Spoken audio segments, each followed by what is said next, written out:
Hello, I'm David R. Lewis. I'm glad you're here for Theater of the Mind. This selection is from Payback Trail, the fourth book in my Trail series of Western novels.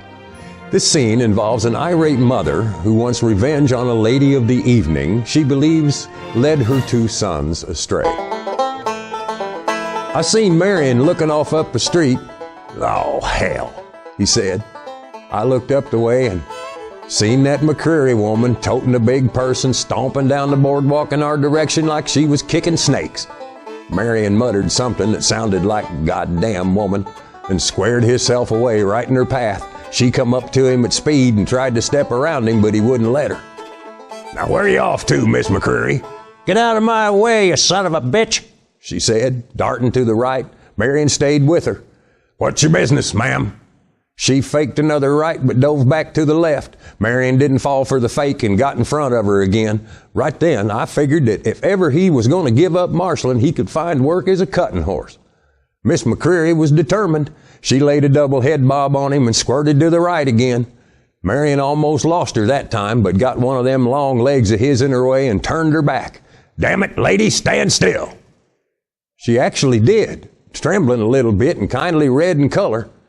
"You're in my road, you long-legged bastard. That there painted Jezebel what led my two boys astray needs to be dealt with, and I'm fixing to do it." Marion held on to his grin. "Your sons remain pure. They got to fighting over who was going to get to the painted Jezebel first and busted up the room. Nobody got led astray." "That weren't her goddamn intent. That bitch whore needs to pay for her sins. Now I'm warning you to get out of my way." "You go on home, ma'am. Everything's been took care of." "Not by me," she hollered, and come out of that big old purse of hers with a old cap and ball Colt's Dragoon. Marion caught a hold of her wrist as she leveled that monster at him and raised her hand up, the barrel of that revolver pointing toward the sky. It went off then, pretty close to her right ear, throwing sparks like some of them do. That's what caught part of her hair on fire, I guess.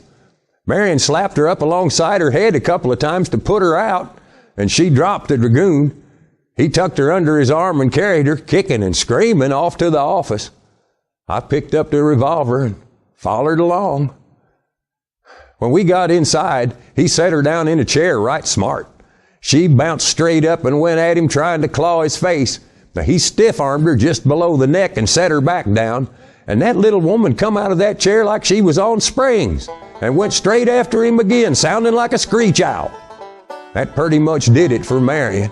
He smacked her a fair lick in the forehead with the heel of his hand, and she stopped with a jerk.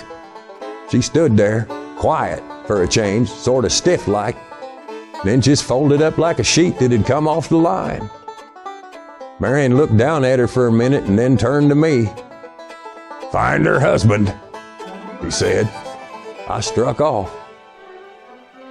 You'll find Payback Trail and the rest of my Western series in ebook or e-audiobook formats at Amazon, Audible, and many other popular locations. I'm David R. Lewis.